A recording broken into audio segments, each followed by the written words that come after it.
Okay, it's 9 o'clock. Call the meeting to order. Deborah, roll call, please. Certainly. Ring. Here. Star. Here.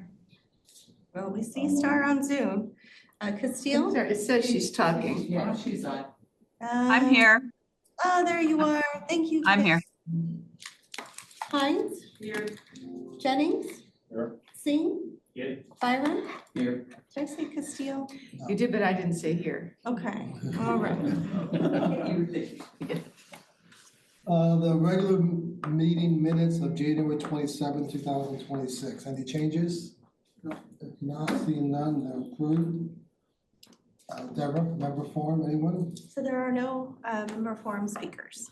I have no announcement. Jeff?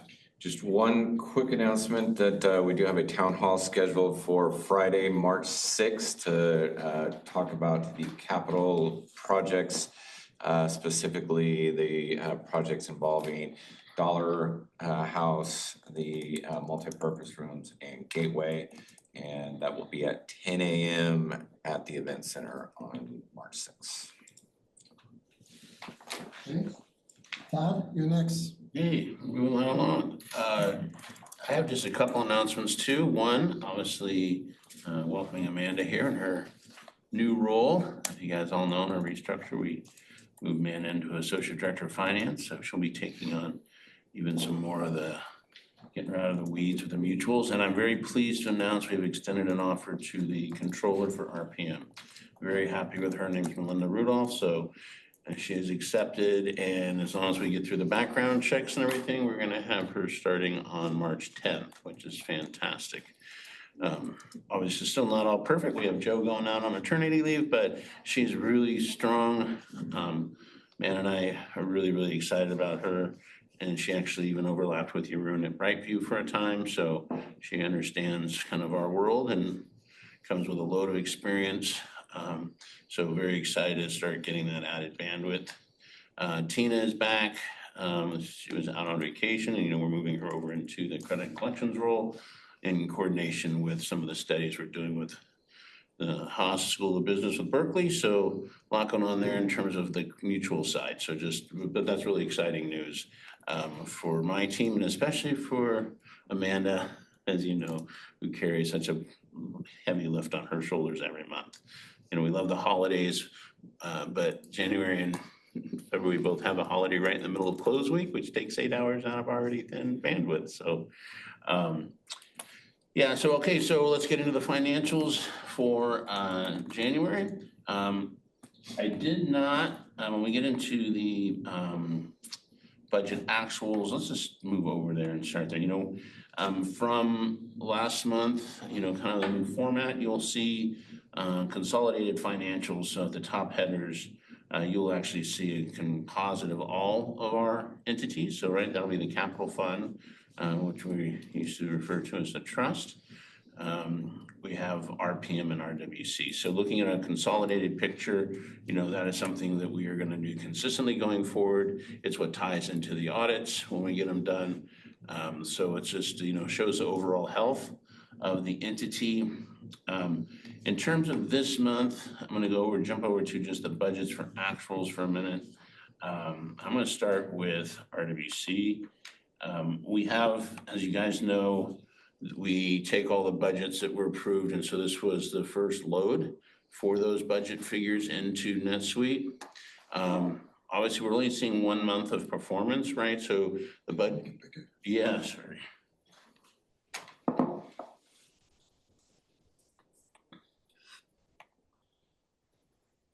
Yeah. So with only 1 month, I didn't go into a deep, really variance analysis because there's a couple things that stood out from with Jason and some of just the timing issues. We do prepaid on the golf, and so that was not seasonalized in the proper month of January. So there's a big variance in the golf revenue, and there's a big variance in RV storage because we also prepay that up front. And so we're gonna go back and adjust. This was the first run. So you're gonna adjust the budget? Yeah, To put yeah. 90-95%? Just those two real okay. big ones. So I didn't want to, until we actually saw it and I'll lay out all the financials, there's a couple things that jumped out, as we're trying to seasonalize it more. But those two big ones, no reason to speak to that variance all year long, it's just January, so we're gonna go and tweak a couple of them because of where they actually hit, right? And so there's just a couple big variances there. Obviously, the big changes, this as we straddle years, the biggest effect that you'll see, and when you look at our balance sheet with AR and with, let's start with the balance sheet. I think it's actually, even though it's 33 pages down, we can start here. I'm just a lot of empty space on the sheet. We have the insurance that rolls through, right? So as we get the bills in, it creates a huge liability. As we then go out and collect from the cash from the mutuals, it creates a very large receivable. And then when we book those in January, we actually didn't really make payments. So we have to collect the funds from the mutual, and then we make payments in January, right? So there is a big swing as we take through these insurance payments. It's not as big, probably, as you look at last year, when we start looking at some comparative financials, just because we're doing the 5-month extension versus the full year. But when you look at the actual, and I don't know, you want to speak to this, Amanda, but if you look at some of just the timing issues in January, we have that huge insurance flow through. Is there any way we could get comparative balance sheets so we can see January 26 to January 25? We can, we're just almost there. Okay. We're almost there. So it is On the list? It is on the list. It's in the system. We actually can, I was looking at it actually last week. I need to do a couple of changes. We can actually look at comparative balance sheets for 1 year to 2. So we can look at January to January, or whatever period. February, March. Yeah. Year to date. Well, balance sheets are Yeah, it's always. Yeah, always year to date. Yeah. Yeah, most of the funding for the insurance happened the first week of February, and the payments went out to Gallagher first week of February. But for amortization of those expenses, the liability was put in January, so it can amortize over the term of the 5 months. What's the other current assets of $2 million? That is money market and many prepaid. Yes, prepaids. No. Matter of fact,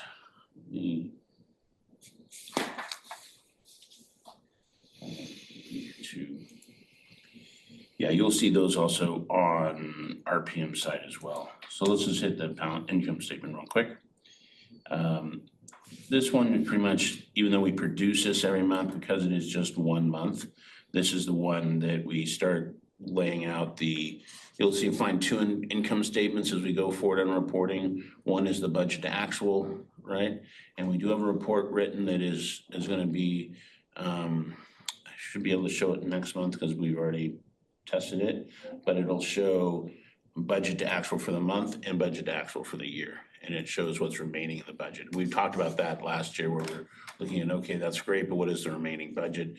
Obviously, just with 1 month of activity, it's kind of this report is the same as the budget actual, but as we move forward, you'll see this report have the individual monthly detail on it as it expands as we go through the year. But if you want to look at our budget to actual, like I said, there's a couple of things in here that need to be adjusted. We also see comparative financial statements, January to January, February to year to date, month and year to date. Yes, probably. that's what- I'm looking at it a little differently, but yes, so Month and year to date, We can do 2026 versus month and year to date, 2025. Yeah, It's a report I was playing with. Okay. I don't think, At a later date on the list. yeah.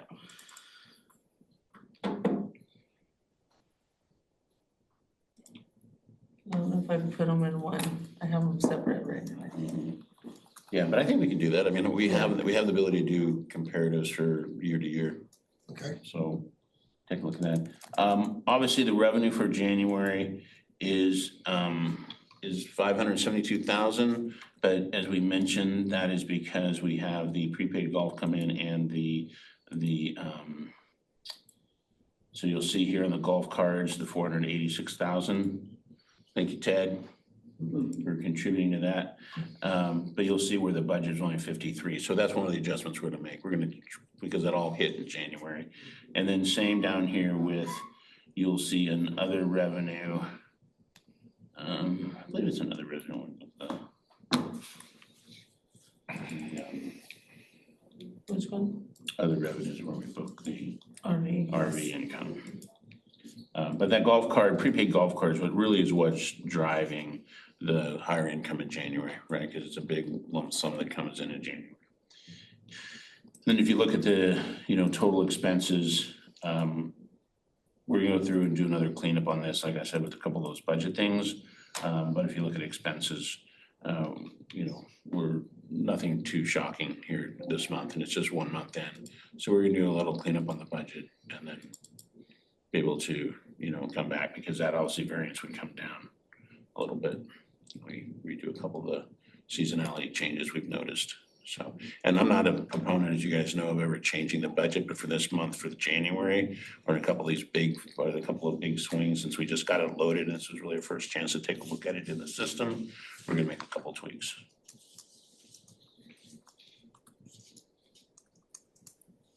Yeah, Nancy. So at last month's meeting, you announced about the restructuring of the finance department. And maybe I missed something along the way, but I was surprised to hear about that. It didn't come by the finance committee. Maybe I missed it. And I was just curious about the process and where the finance committee would fit in that kind of decision. And also, what is the proposed budget variance? Is there a budget variance related to that? Are we absorbing it out of this year's financials? Does it affect the coupon? All of those kind of things. So this was a process that we worked through on a kind of a staff level in analyzing our delivery of services under the management agreement that we have with the mutuals, in analyzing our delivery of services to this committee, to the board, and to the community, and kind of comparatively looking at other structures and how we can better utilize some of our key staff members rather than being locked into mutual meeting after mutual meeting. So we worked especially with Jeroen and Todd in analyzing that structure, presented it to the board in executive session to talk through. We looked at how we would fund this with some surplus that was really created through vacancies over time, especially in year one, so current calendar year. And the board gave authority to move forward, and we came to this committee then after and rolled out what that structure would be to the president's group, to the general public. So we've been talking about it a significant amount, but it really came through an internal analysis of how we can best meet our obligations under the management agreement. Yeah, I'm not against the restructure at all. I'm sure it's a really good idea. I was just surprised that it came as a fait accompli to finance committee. And so and as far as the cost of it and the impact on the year-end financials and the coupon and stuff, you're saying that's funded out of a surplus of open positions that we had, so there should be no impact? So we've done a whole combination of some things. We're looking at shifting of some internal positions. We're looking at utilization of our merit market pool that we have available. We have some resources from cost savings due to vacant positions. So we're kind of utilizing those combination of resources. And then over the course of this year, as we start looking towards 2027 budget is when we'll really have to analyze how that will impact the budget, what opportunities there are for cost savings in other areas. So there'll be numerous factors that go into long-term planning as well. I don't know if you had anything you want to add to that. Yeah, I mean, I think obviously our goal is to,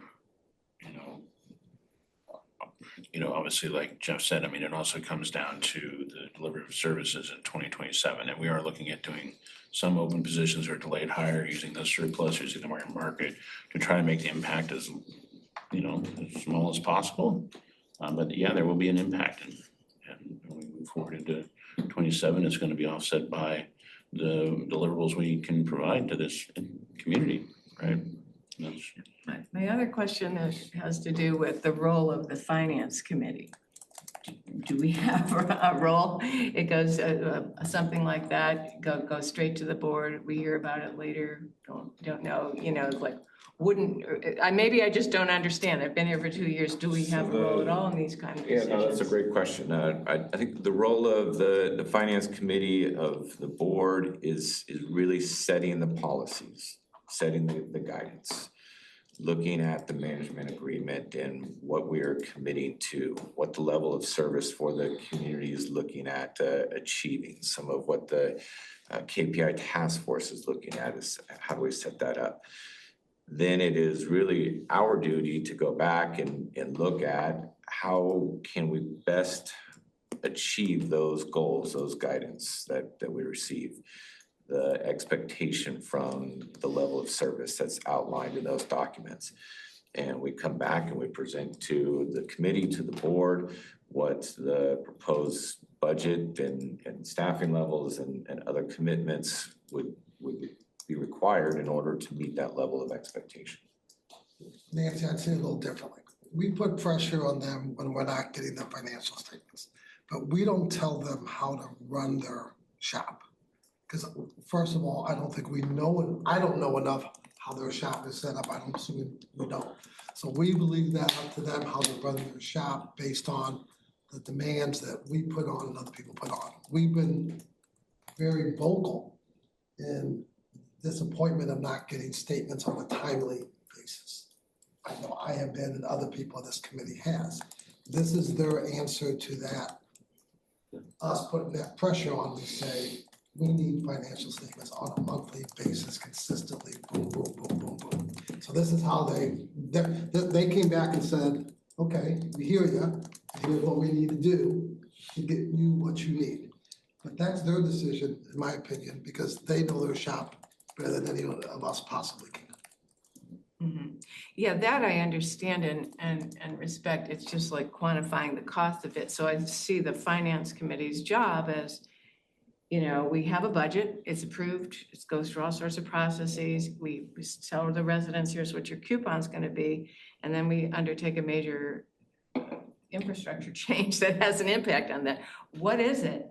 Was it a decision that now it's going to affect 2027 because we do have open positions we're going to fill? Do we quantify it? Isn't that the finance committee's job to assess the impact? We've been talking about forecast, a monthly variance with a timing difference. Okay, I still don't know anything, but here's the infrastructure change that happened that I'm sure it's a good idea. I'm not against it. I ran finance departments. I know their pain.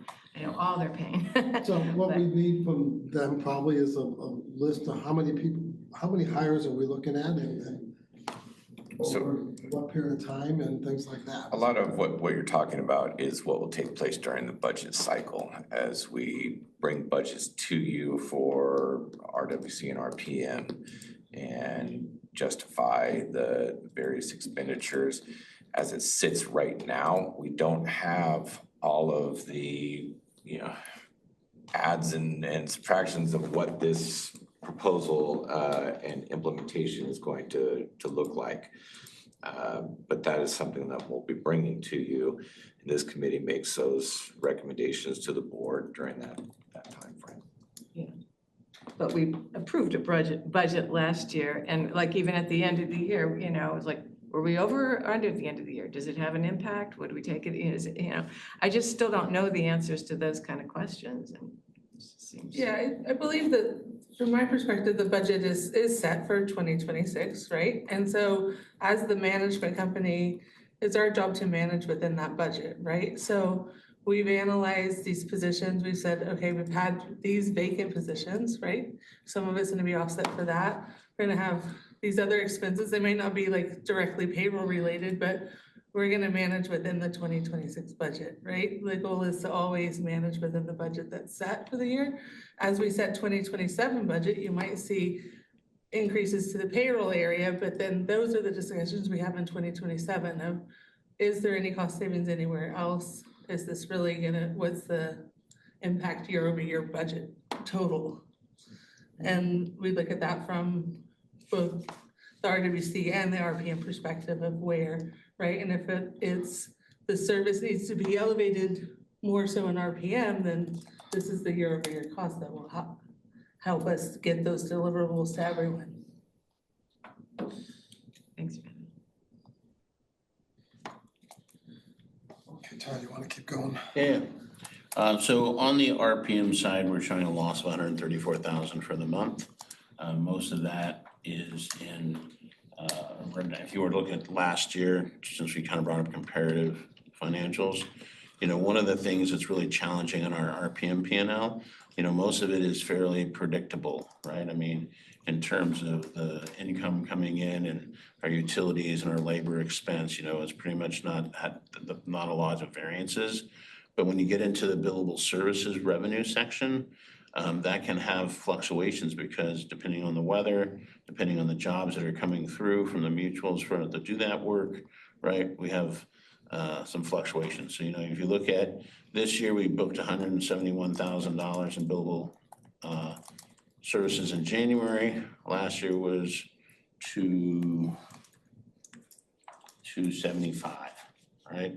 And so that is one of the things that I think is we look at our our revenue stream, that billable services is always the one that kind of sits out there as I don't want to say an elephant in the room, but it's one of those ones that how do we accurately predict and forecast billable services revenue coming from in the work order department. So really the variance compared to last year is the $275,000. So there's $100,000 swing on billable services revenue. Obviously, our expenses are a little slightly higher just because we did push through a COLA and some other things. But the 134 we compared to a loss of about 6,000, 7,000, I think, last year at the same time for the month, which is pretty much mostly in the revenue for So this probably won't be politically correct, but so if our revenue's down $100,000, does that mean but our payroll's the same? So they didn't do the same payroll, but didn't do the same amount. They did half the work. Yeah, I will say, Dan and the team here, we are behind on the billings because of the FSM. I've been trying to get reports that quantify what is outstanding to bill. Been working closely with Sherry Brigham Hayes on this. And I wasn't comfortable with the report enough to do an accrual for revenue. Okay. So I will say that a lot of January still was billed in February. But the way that the labor comes into that system, I wasn't quite comfortable with the number to accrue it. Okay, that's makes sense. So hopefully, the aim is to be as caught up as possible by the end of this month. So Sophia and the work order desk are really working hard to do that, but their team manages the phones as well. So it's a kind of a customer service balance and billing balance, but we have dedicated a few staff to just focus on billing. Salaries and wages also include our union agreement that we pushed out. Yes. So within the salaries and wages too, within the union agreement, there was a one-time extension payment that went to all employees under the current agreement. So that hit also this month, and that would then level out moving forward.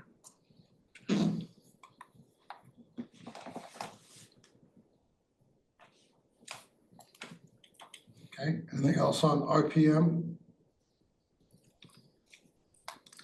No, I think the main thing is that FSM, the field service module with all the intercompany billing is continuing to improve. I think that ultimately, this system will provide situations where we for sure know that all the revenue's getting charged and booked and that sort of thing. So I think it's gonna be a vast improvement on eventually capturing the revenue in the months that are much more accurate than we were able to do in GenArt.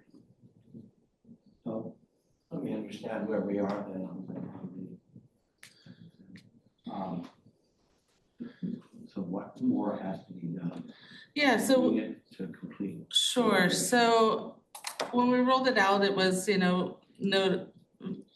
identifying where the pains were, and a lot of it is challenging because of so much of it is intercompany transactions, and we feel very confident that we've solutioned like 99% of it, 98% of it.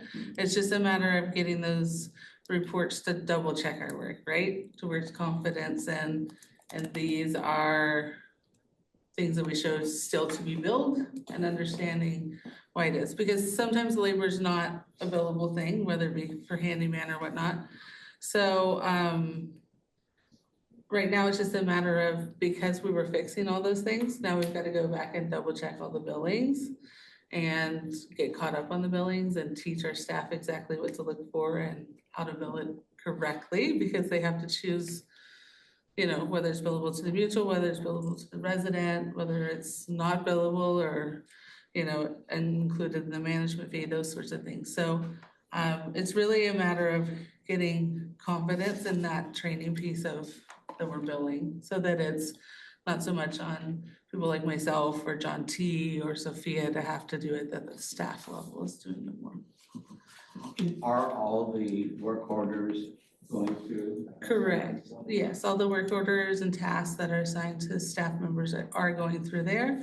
So it's all kind of tying into the daily schedule for the staff, the billing, the purchase order system. It's all connected and traceable back to kind of a original work order or case, as we kind of call them now in FSM. Yeah.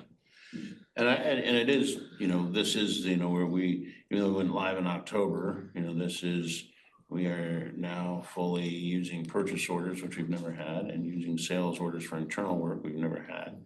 So that whole discipline and internal controls are the things that we've been looking for out of NetSuite, and there's staff training that goes along to using those, and not just internal staff training, but also vendors, right? All the vendors that we worked with that are consolidated in, there's a lot of top 10 vendors we look at need to start using purchase order numbers, and there's a kind of a cultural educational shift to use it. But for us and our internal controls and how we do business with the three-way match, everything else, it's a huge step for what we wanted to have happen. And so that's the piece of SFM that's really, really positive from the internal control standpoint and reporting. So that's all understandable. So what's the time frame overall in terms of the kind of process we find to? Yeah, I would say from my understanding of it is, the goal is for certainly from everything from 2025 is validated by the end of this month, and then January as well.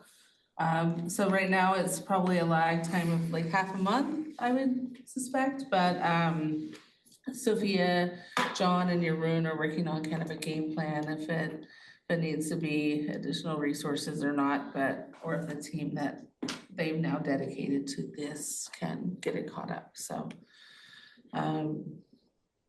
it's a lot different. So it's a lot of learning curve, but I will say that the staff is really understanding it now, more so. Well, I think So- they're being empowered too, right? I mean, one of the refinements throughout the rest of this year is, is the John T's of the world, are fully engaged and involved in NetSuite now on their computer, right? And their dashboards and their oversight. And so, that's never been here in the past, right? Where they're partnering with accounting versus they just submit an invoice and then it's out of sight, out of mind. So, being able to have that collaborative process where we're looking across both sides of the building vertically through the transactions, that every month the cases, which you call them now, are closed out. And then a new case would be open, right? I mean, it's super powerful to be able to then track all that work directly to a property and to know exactly going forward every single thing that's gonna happen to that address, right? So it's just a huge step forward, but it's also an educational thing. But I think you look at the John and Sophia and how they just fully embrace and engage the technology of NetSuite. And, we're gonna continue to, train our staff and refine our staff. So we're catching more and making sure that, we're managing our vendors correctly, so. Well, I think this is a major advantage. This is a mutual board member. I was all frustrated by the fact that I couldn't see what had happened to a particular building. There's no way I could look at these 5 work orders against this building. And that's just the cost of that building versus that building. Couldn't do any of that, and because it just wasn't tracked. And now this gives us the ability to actually do all that tracking, tie it all back to where it comes from. It's a really great advantage. It may not be an efficiency in some ways, because you're actually having to capture more data and put it in the right place. So it may not be quicker, but it means we've got the data so we can actually understand what the hell we've done in the past. Yeah, and that's what That's important. we're working to make it quicker. We're working to automate certain things, so that there's not, you're not entering the same data on duplicate screens, right? Yeah. So all of that is finally solutioned and working well. So, it's a matter of, it's gonna, like you said, it's gonna be it's a major change for the building maintenance managers and those roles, and directly how we communicate and share the information with the mutuals, for sure, on a building level, on an entry level, on a, that sort of thing. Okay.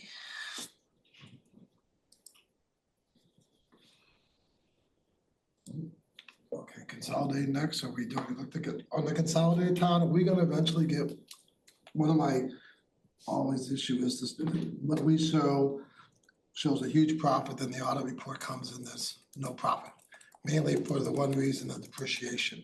Are we gonna start on the consolidated recording depreciation, or is that still gonna be an audit difference every year? Do you have any idea what the plans are? The plan is certainly all the assets will eventually be put into NetSuite. There's some higher hanging things that we need to do. But we can probably do more of an accrual throughout the year, but the final will be with the audit team. Yeah, that's fine. Yeah, the audit always make an adjustment. Yeah. We should put something in for depreciation. I don't have a tool to do it, so it would be kind of a extract and manual, but we can put something in. Any other questions on the financials? If not, we'll move on. Ian, I think you're next, right? Somebody like to put up the, we could just do that one instead of doing the other report. Since this shows all of the capital projects, I can just do the update through that. So you'll see that in the first column, the 2025 year-end projected, it is preliminary year-end. So those will kind of true up a little bit. But it'll be the last that you see this version because we'll start projecting based on the active projects pending the approval of the priorities at the next board meeting.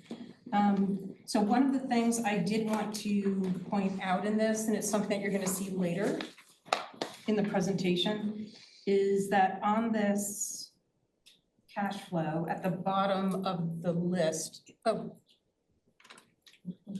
yeah, if you scroll to the bottom, Oh. the other way, there you go. So just above the pink line, you'll see the transportation study. And so that is going forward, so there's an item to approve that at the end of this agenda, based on the recommendation from the planning committee earlier this month.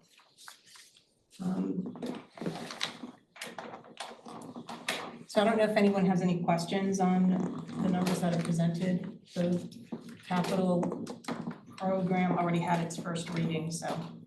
How is the pickleball court construction progressing? We have an estimated completion date or anything like We're that? still at June, which we've been saying. So when we did the projected timeline, we included a rain date allowance. I would say that we've been using all of them.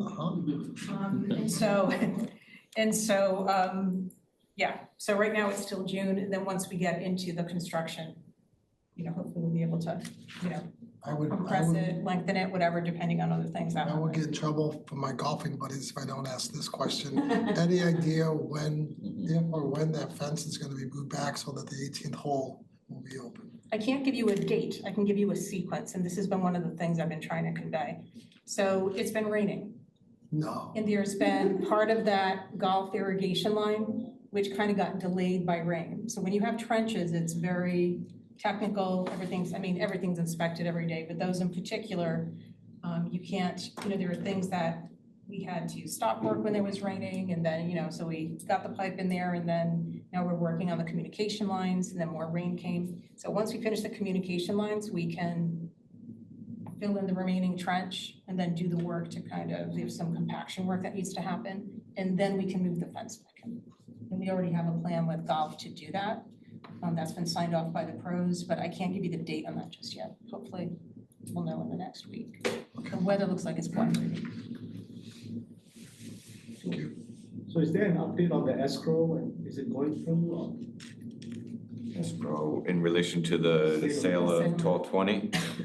It is still moving through the process. We're working through some of the title report issues at the moment, but everything's still progressing. But that's gonna take a long time, it's a year before we can expect it to close. So it's 2027. Yeah, by the time the city does all the permits and everything else. Yeah, there's milestones throughout. There's additional deposits. There's opportunities for extension payments as well, where they can extend the close by 75 or by 30 days for $75,000 deposit. So it can be a very long process, but things are progressing.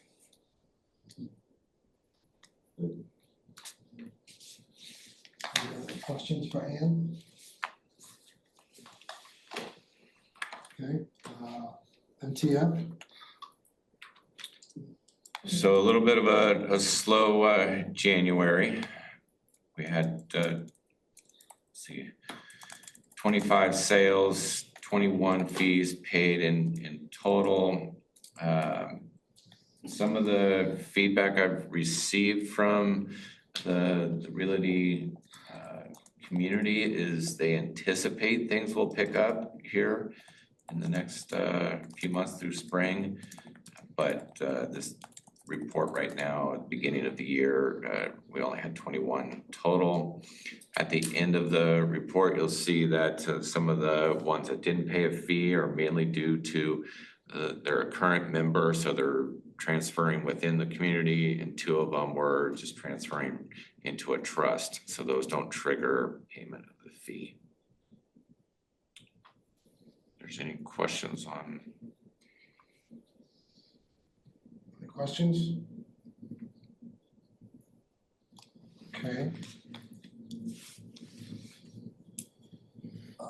Next is new business, I'm sorry, there's nothing on facility service managed update, is there, Amanda or Todd? FSM update?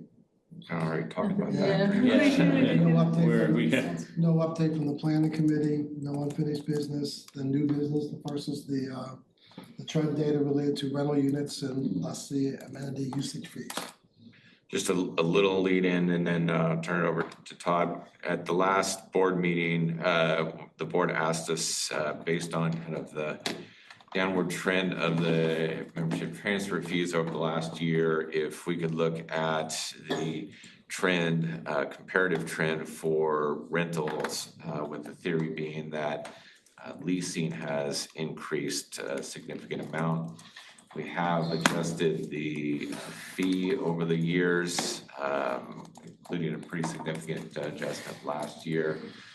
Todd's got some info on the trends. This is something we're just starting to dig into a little bit, so this is an early snapshot of.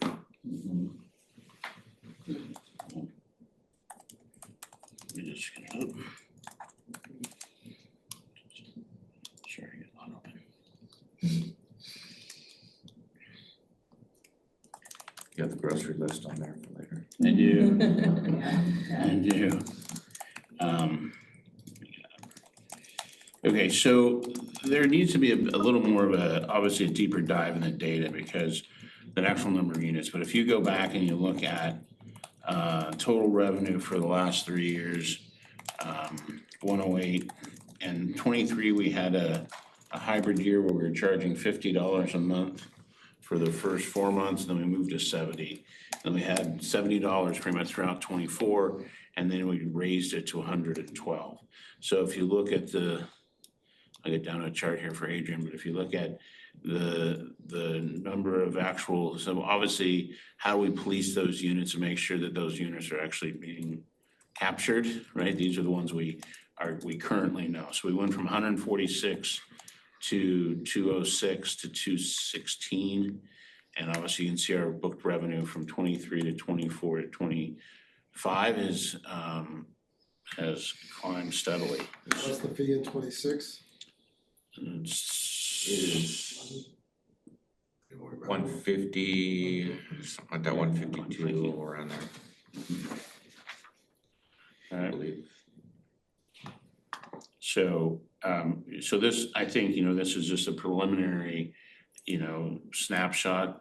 Have a little more deep dive in the actual data. So because how we constructed this was we looked back and looked at the actual billable revenue that we're booking against the fee we booked to come up with the, average number of the units, right? And so we need to go back and do a little more data dive in terms of making sure that the accounting aligns with the number of units so we can get, just validate the unit number.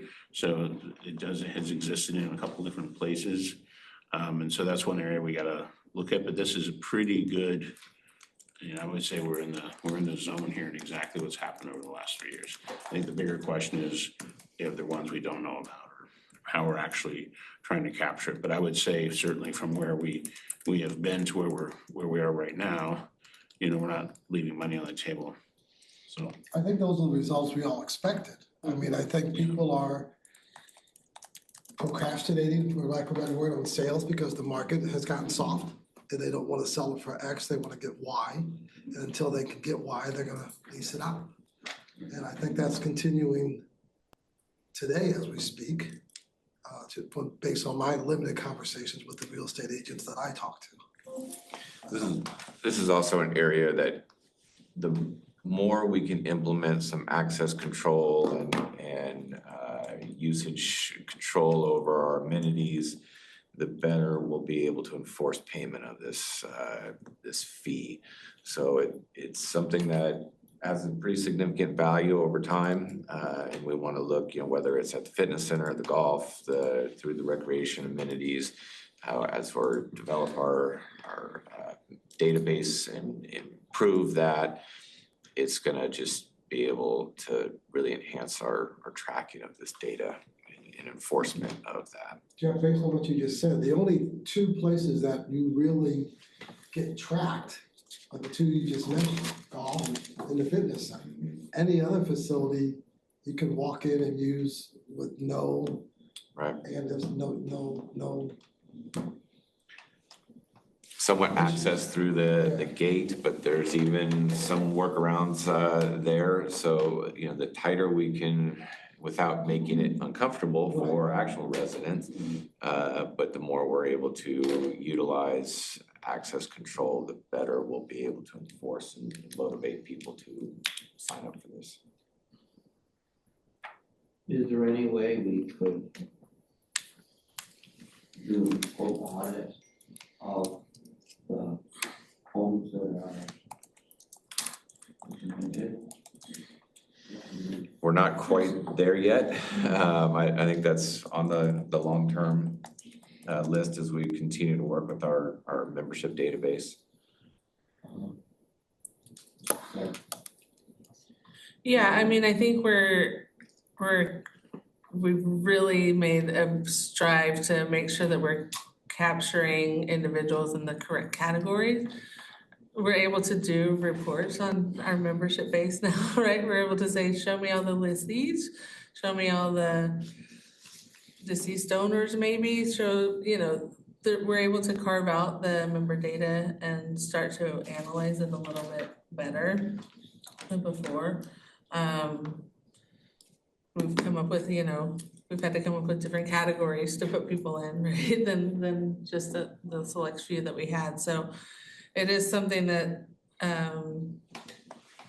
I think Sherry Burgum-Hayes is really strive to make sure that it's clear, concise, and useful for everyone. Not only internally, but, you know, to be able to do reports on how many lessees, then how much amenities usage fees are we collecting, right? Kind of compare those and track it over time. Because I think there's a feeling, I think correct, that there's quite a few rentals in fact out there, more than are reported. And but is that just, you know, misconception on our part? Is there data to show that in fact it's more like 250 than 500? Quite a bit. So to show that it's maybe more like 500 and we're actually missing a bunch. So I don't know. So the only way to track them is the usage fee. Is that how you constructed the data? Yeah, so they have, you know, if they're following the guidelines, if they're reporting and registering to member records, I think we certainly are capturing that amenity usage fee. And we're able to track, you know, the term of the lease. In NetSuite, it's slick, it shows up, these leases are expiring this month, right? So our member records team has the ability to reach out and is this lease extended, right? To the mutual, ask the mutual those questions. And then if not, you know, it kind of becomes, we have the ability to turn off their gate access, right? Like, once their lease is expired and they haven't re-registered for it, then they're turned off at that level, and at the, you know, at the business center, it's turned off. So I think that it gives us, you know, tools to kind of pre-act on what's happening with this lease when it comes up. But if they never come to member records, then their coupon is continuing to be paid, and they might have, you know, who knows what loophole they've gotten them through the gate with, right? Then. So I guess I'm trying to understand what Adrian is saying. So if there are rentals or leases out there we don't know about, is there some kind of administrative rule that if I'm an owner and I want to lease, I should inform someone? Correct. There is. Absolutely.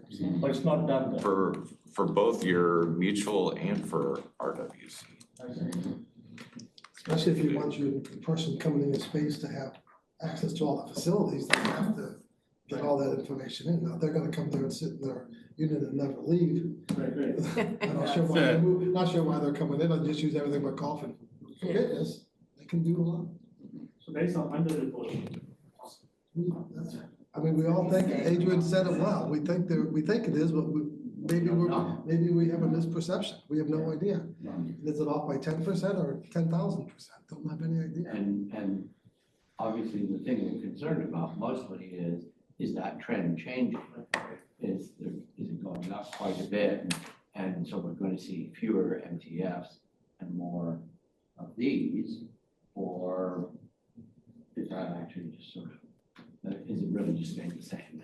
So, yeah, so in terms of long-term policy, we have to somehow track this better. I don't know what's the best way to do it. But the other thing is some residential communities have a cap on the amount of, manors which can be leased. There's a lot of restrictions these days on how you can or how mutuals, HOAs can restrict or limit leasing. There's options, but it's heavily regulated compared to what it used to be. Limited. It's in the domain of the mutual itself, not the. So it's within the domain of the mutual, but again, they have very limited options that they can put on owners in terms of leasing. Because of state laws. And just to clear up too, there are a number of other ways we do kind of track. So if you want to use the transit system, you have to be in the member database. If you want to purchase tickets for a concert, you have to be in the database. So we do check and confirm. You can't rent a room, but if you showed up and wanted to be a part of or go to the movies or something like that, there are things you could do. You want to go play tennis. Nobody's going to be checking your ID. But we're not capturing, if I were to show up and say, I want tickets for X, and you looked at the membership records and say, oh, you're not a member. So we don't track that. We don't track how many turndowns we have. No. Yeah, and so that's the number that's of interest, really. It's the turndowns on all of this. Does that give you an indication that somebody's here completely isn't on the list? Yeah, I don't think we have a mechanism for tracking turndowns. So one other thing about tracking is club tracking.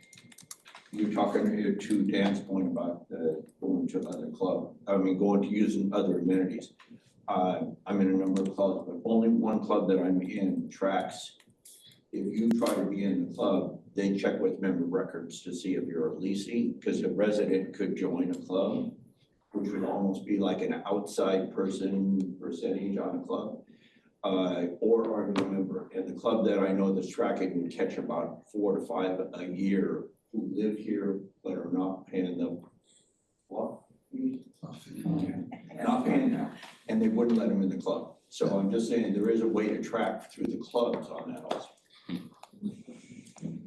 And I don't know if you want to address that for clubs to ask to check on their members, but they could. That's the question. The clubs have access to that information? Do they really? It's a phone call to front desk when someone tries to join a club and they say, no, they're a lease, they're not paying a fee. That's what they'll tell you, they're not paying a fee. I'm trying to phrase this as a question. Many clubs have online registrations for club members, and I don't know what my question is, but I know it would be hard for some clubs to do that. Yeah, I think let's leave the club thing. Yeah. Because I don't want to put out misinformation about how that is available to do. Okay, so this is something we want to continue you guys are going to continue to monitor, continue to Yeah, I look think at it. it'll evolve. Keep it to evolving and see what information we can get and see if we have our perceptions as reality or if it's just what we think. So I guess talking about the 2026 trends is that you were talking 145. about. I mean, we have people that live in their units. We have people that rent their units. Oh, 145. And then we have people that have moved out, but they don't rent it. And if you knew how many people have moved out that don't rent it, and you can see that number is growing and growing, then maybe that's an indication the trend is that those, after a few months, they're gonna say, I better start renting it again to pay my monthly dues. So it's, and just, I've just been walking around the neighborhood the last 3 or 4 days, talking to different people, so many homes. I couldn't believe how many when I go to the next door neighbor, they said, oh, that unit's been vacant for a month. And I talked to another person, oh, that unit's been vacant. And I had no clue near my streets, how many people have vacant homes until I talk to people who walk around. So I just don't know whether that's unusual or that's a trend or what. But it's just, to me, you could understand how many are just sitting there idle. It'd be interesting to know if that number is going up or down.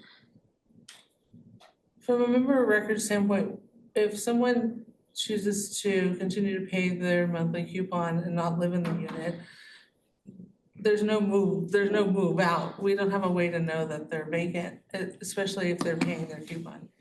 Especially during the winter, where all the people. Yeah, well, some people are going for 6 months. Yeah, they come for 6, yeah, it's too cold here. Go east, then you'll know what cold is. Yeah, spoiled. It's too cold, it's in the 50s, it's too cold, you gotta get out of here. I just got back. And then Right before the place blew up. Yeah, we were in a golf tournament there, which had 100 and some people, 150 people to Puerto Vallarta on a charter plane, and we land, and then they pick up another group of people and bring them back. And so when we were getting on our flight, which was last Tuesday, a whole new group of people were coming in that Tuesday on that same flight, and they're stuck there now. And they couldn't, they said shelter in place, and the place is booming up. That's not good for them. Okay. Anything else on this? If not, let's move on. We'll look forward to the Yeah, we'll keep continued that, we'll track. monitoring and on that. Jeff, do you want to do B, Sure. So this is a recommendation coming to you from the planning committee, and that is to authorize an agreement with ELS Architecture and Urban Design to complete the design development phase for Dollar House Gateway Clubhouse Building F, which is the NPR rooms, and the Building B and C here at Gateway. ELS is a firm that we have been working with on this project because we have been doing some analysis over the last several years on the top project that was identified in the facilities master plan, and that has been to figure out a new option for 800 Rockview, which is the RPM and accounting offices. That was identified back in 2022. And over that time, we've been looking at different solutions. One, either replacing the building kind of ground up at its current location. We've looked at using the property at 1220, the former medical center, as a new home for all of the admin. We looked at utilizing the new property or acquiring new property outside the gate to the old B of A site. That didn't materialize. And we looked at relocating their offices down here to Gateway and what would be involved in that. This project really looks at that as the best solution, but it expands on that because our overall goal is to enhance resident amenities and programs and services. And we do that by looking at the Dollar House. That is a facility that obviously needs a lot of maintenance and TLC, as it really hasn't received anything over the years. It's been on the drawing board, but hasn't been funded. This would allow us to look at that facility, do a major renovation to add elevator and access to the second floor, create meeting room spaces, create lounge type spaces that would more or less replicate the Redwood Room type services. Look at food and beverage at that location, which is part of our food and beverage study. It looks at the NPR rooms, because if we utilize this space for administration and for a board office, we would need to relocate the library and the computer lab. So the thought is we would move those over to the NPR rooms. So this study by ELS will look at how we can accomplish that. And then finally, design of this space, which would include a number of priorities. One, it looks at efficiencies of having all of our operations in one location. It provides a centralized customer service desk for residents. So if you need to go for a RFID tag, if you need to go purchase a concert ticket, if you need to submit a inspection report or a resales application, you can do all of that at one desk, one location. It adds food service at this location, food and beverage service, and it also creates a larger boardroom that could be utilized for all of the mutual meetings. So that then frees up all of the other spaces that currently are occupied by monthly mutual meetings. So all of this is something that is going to take a significant amount of time, obviously. We are looking at a staggered phasing plan where you would start with Dollar, then you would move to the NPR rooms, then you would move to Gateway Building B and C. You would stagger that so you would have as limited of downtime as possible for any amenity that we currently have. Step one will be really looking at design opportunities for those three areas. We will be, again, holding the initial town hall. We will be reaching out to groups like the library club, the computer club, user groups of some of these main amenities to get to their input. And so we'll go through a fairly lengthy design process, which this agreement will cover. And then once that is agreed upon, then we move into more of the actual construction documents in a phased approach, again, starting with the Dollar House. Just for comparative purposes, I did get a proposal from another company, plant construction company. They came and did an overview just focusing on the Dollar House alone and doing a master plan for that facility, very similar to the work scope that ELS is proposing, except for ELS is proposing additional over here at Gateway. Their proposal from plant construction was $139,900 just for dollars. So the advantage of using ELS is they already have a head start on analyzing our staffing, the office space needs. They have already been involved with the community. So they have a significant head start on doing a lot of this work. So that's why we would continue to recommend utilizing that firm. This is an amount that is included in the capital plan for studies. It is funded through, within the capital plan, we have a reserve that was created when the sale of the medical center initially fell out of escrow back in 2023. That resulted in RWC receiving about $1.4 million from the buyer at that time because they defaulted. We've utilized those resources for ongoing studies, analysis of the medical center property and other opportunities. So we'll continue to utilize those resources as we develop the planning phase for the initial studies. A lot of information. Will cover a great deal of this, plus provide some visuals and whatnot of what we're planning during the kickoff town hall. Questions? So in terms of overall, so they are designed, they are linked to different kinds of cost estimates. So will this design study estimate the cost for different kinds of designs, like a complete overhaul or somewhere in the middle and stuff? It doesn't include cost estimates for a variety of options. It will, once we refine the design, the cost estimate will be based on that refined design. But I should say, funding wise, just to be clear, for anybody reading or watching from home, this does not impact the coupon or monthly assessments. Capital projects come from the capital fund. The main source of funding for this overall project will be the sale of the property at 1220 that is currently in escrow. Those resources would pay off existing loans, would fund a good percentage of these improvements. If we had then a takeout loan, which we are working on the parameters of that, would be pretty much equivalent to what our current budget is for debt service on existing loans. So in essence, all of these improvements will not impact our overall capital project and program that we're presenting over time.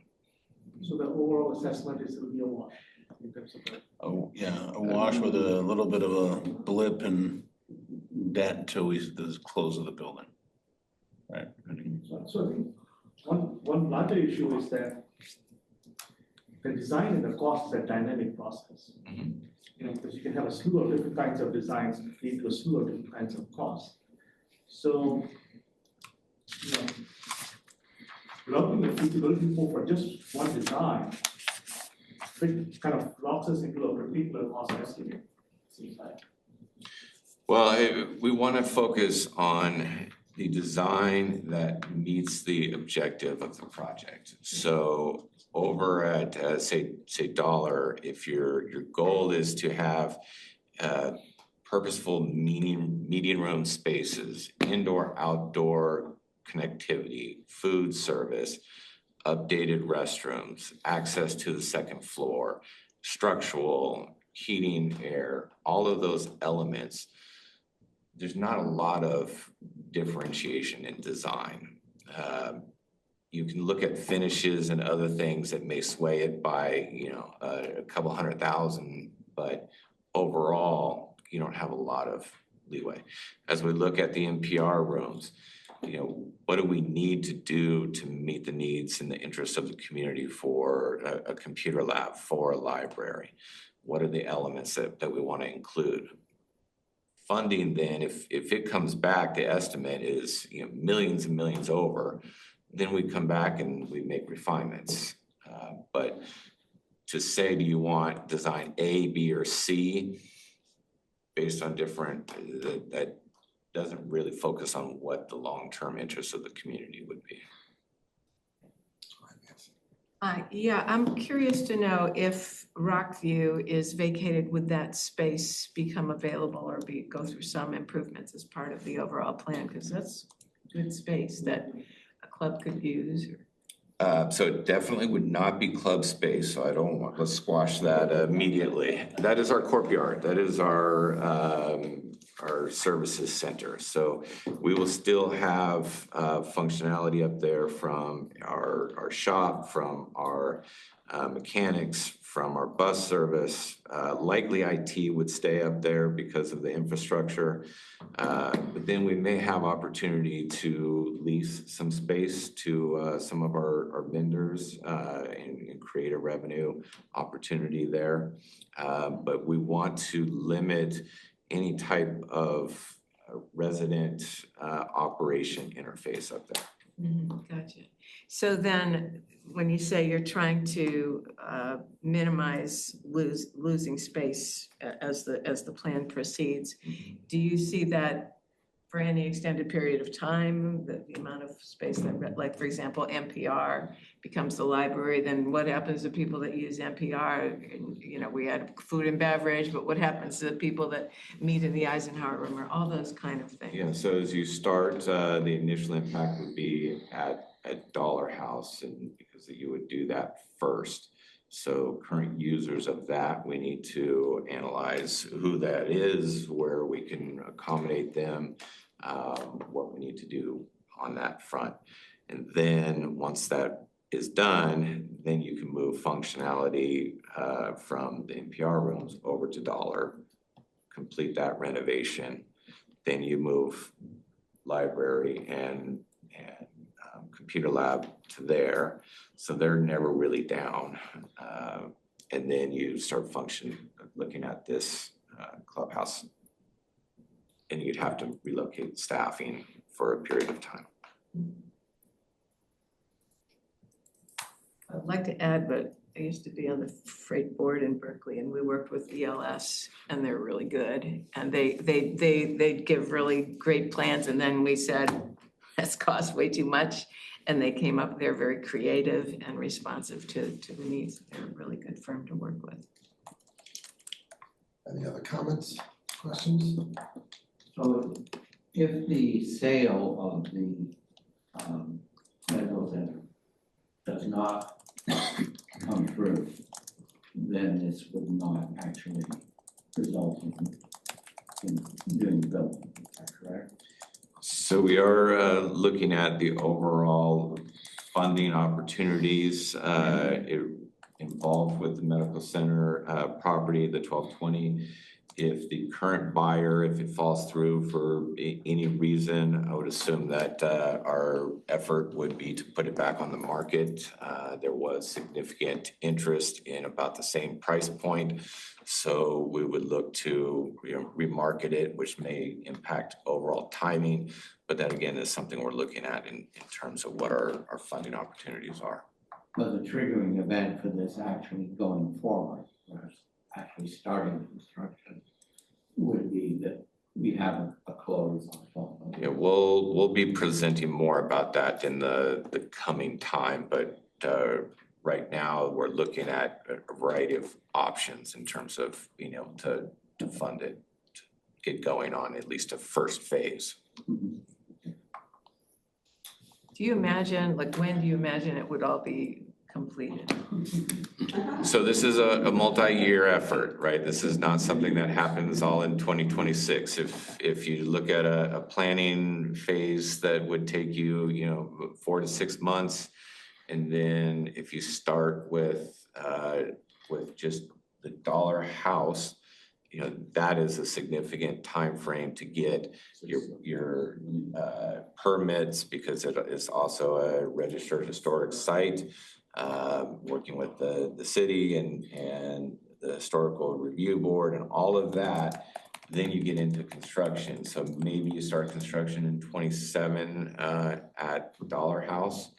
And then once that's done, you move to, so you're looking at a significant couple of years of 28, 29. Yeah, just to get one. potentially. So 2-3 years for each, so you got 3 projects. I don't know 2-3 years for each, but a good couple of years for the entire, project undertaking. This is not something that happens immediately by any means. Yeah, I'm a little hesitant to say we're gonna do this almost regardless of whether the medical building sale gets delayed for 4 years or 5 years, because that would be a significant increase of cost just in interest alone if we gotta take out a loan for X.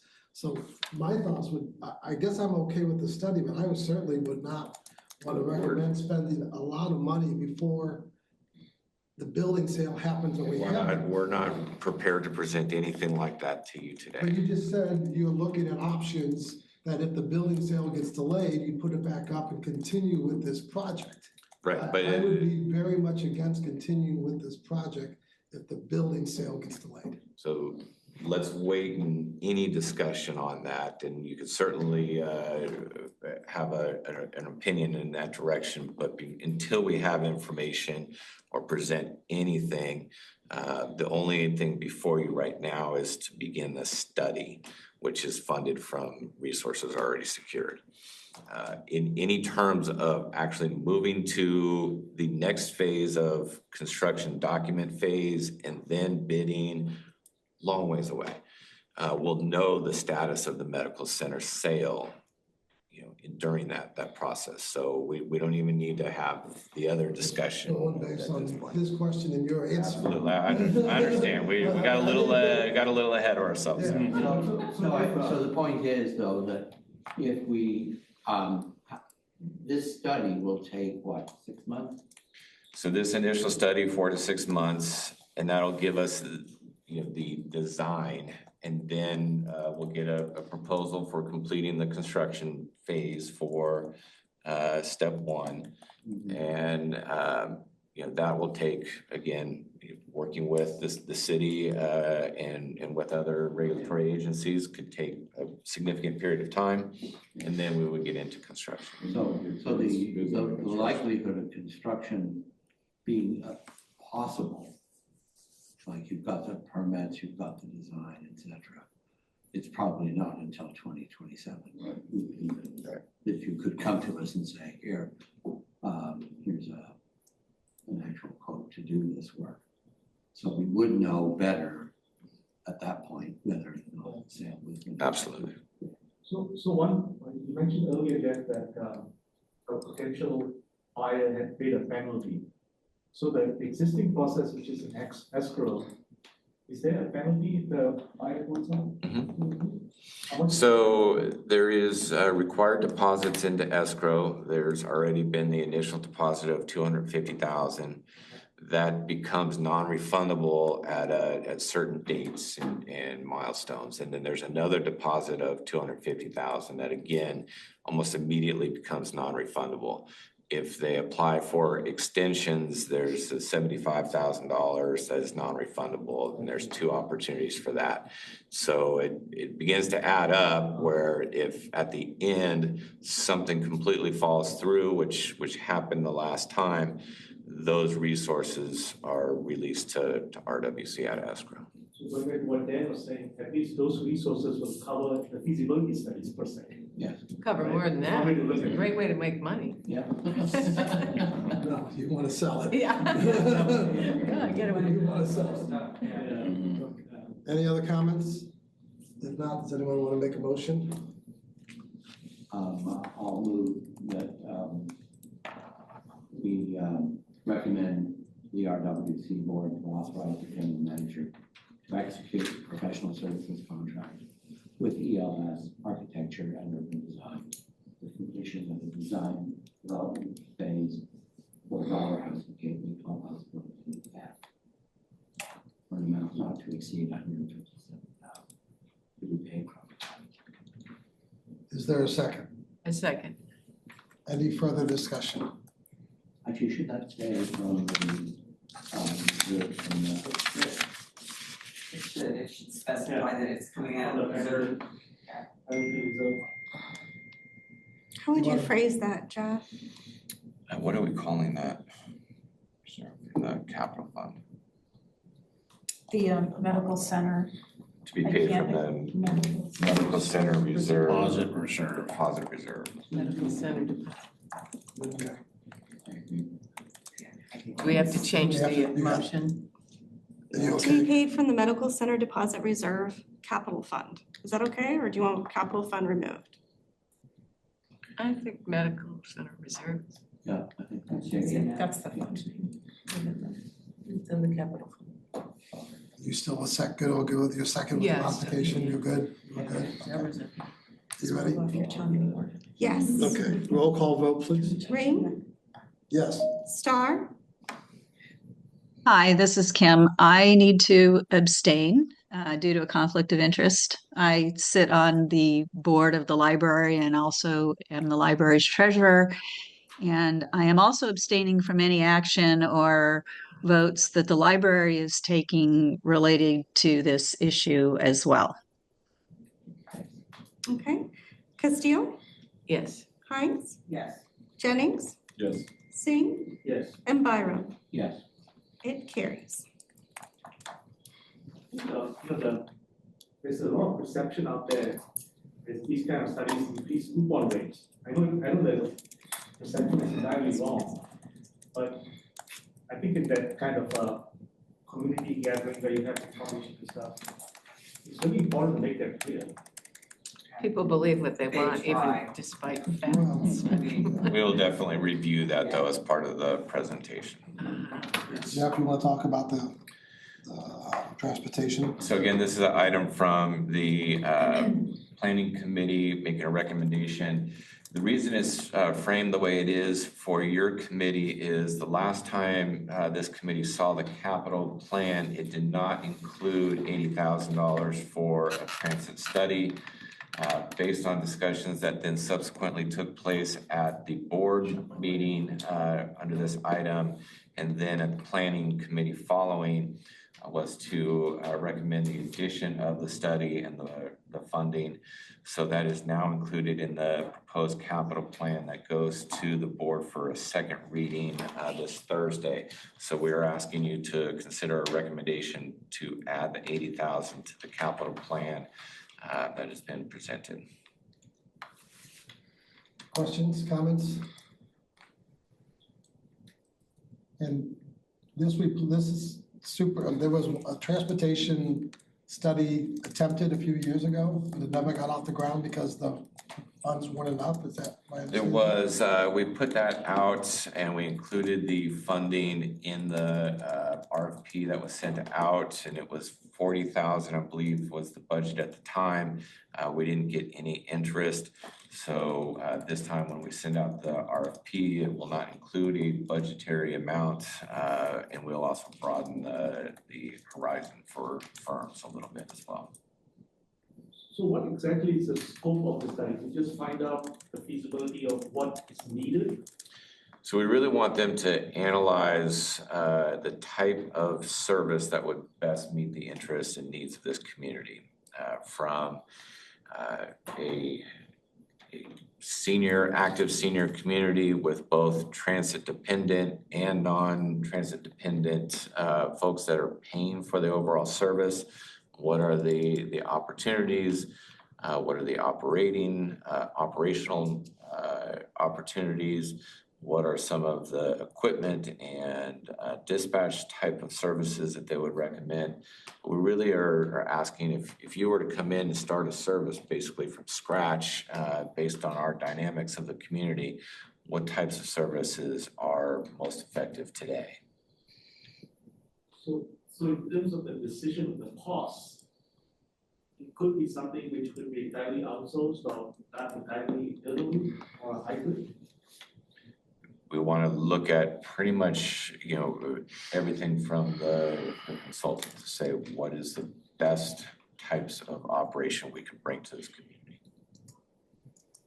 Yeah, Jeff, my question is, will parking in Rossmore be a part of this? I've noticed increasingly recently that parking is a horrible problem. And if the more we have parking problems, it's all one issue. So will that be considered? Yeah, I think what they need to look at is what motivates people to get out of their car. Right? So what would motivate you to utilize a transit service? If it came every 10 minutes to a little bus stop right outside my entry. Yeah. So that's the question. Came to the door at home and said, come in. Is what would it take? And for you and for folks that are not transit dependent, it needs to be extremely convenient, right? For those that are transit dependent that are used to making that their top priority and when they need to plan, it has a whole different meaning. So a consultant needs to look at those variables, and then the community also needs to decide, where's our focus? Is it on just the transit dependent portion of our population? Is it also the folks like yourself that we're wanting to get out of vehicles, so to lessen the impact on parking? A lot of questions, and those variables really will influence the operation, the cost, everything. And it goes to the whole question of the shared service model, right? Like, how much do I pay for people, and how much is it worth to me to pay for things that I don't use or participate in? That's always the key component for Rossmore. Yeah, and this particular thing, the efficiency, if it's only transit dependent people that are using it, is like, wow, that's very expensive. And that has to go into the equation of how we consider it. Any other comments? If not, does anyone want to make a motion? Oh. I move that the Finance Committee recommend to the RWC Board to include $80,000 in the RWC capital plan to fund a short-range transit plan to help update transit operations.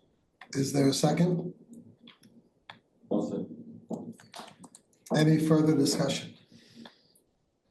If not, roll call vote, please, Deborah. Certainly, Ring, Yes. Star, Yes. Castillo, Yes. Hines, Yes. Jennings, yes. Singh, Yes. and Byram. Yes. It's unanimous. Before we go, Jeff, can you give any updates on the restaurant real quick? Oh, yeah. I'll defer to Ann on that. Yeah, so we're gonna have some before and progress photos, by the way, at the activity council presentation. So people can take a look and see what's happening to the inside. So the renovations are very much cosmetic, but they are extensive. I think people know that there was new flooring put in, they're building some cabinetry. The bar is completely transformed. If you poke through the window, it's pretty stunning. I'll have some photos of that. We're not encouraging people to poke through the window.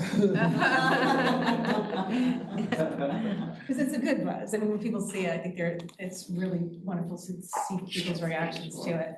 What I can tell you is that the chairs and some of the kitchen equipment, there was a little bit of delay in those getting here. And so what happens is they've got a bit more of carpentry construction to do.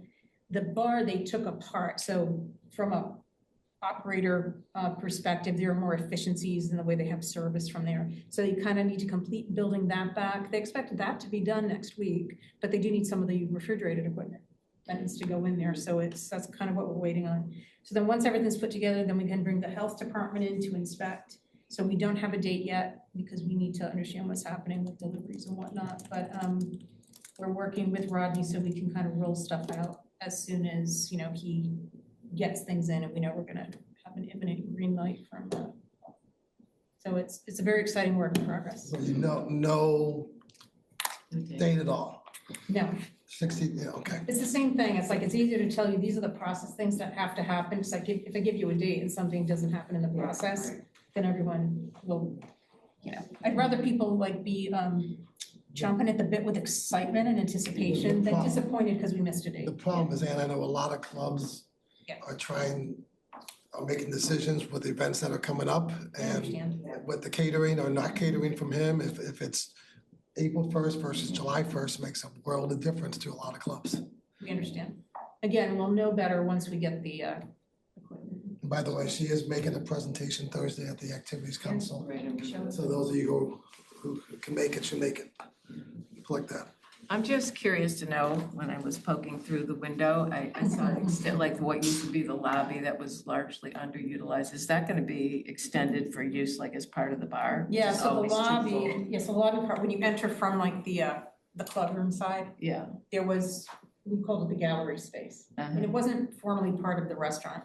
So what we're doing is it's becoming kind of a function, almost an extension of bars. If you had a cocktail, you can go sit in there. It's also where the hostess station is. And so there's a bit more organization in the flow of the restaurant business, which has been changed with a lot of the work that Rodney has done, which I can walk you through pictorially, certainly on Thursday. And I don't know if you remember, in the last restaurant, there were like freestanding like pieces of furniture. There were a couple of like Omar's or buffets or whatever you want to call those credenzas kind of plopped around. So he has built-in where things happen, and he's separating people that take money from people that do service. And so there's really distinct operational areas which are going to make the flow nicer. But that's little seating area is going to be a nice place for people to gather that don't want to be at a bar at a high top. It's a little bit of a different environment. Okay, Exciting. thank you. If that's it, we are adjourned until March 24th.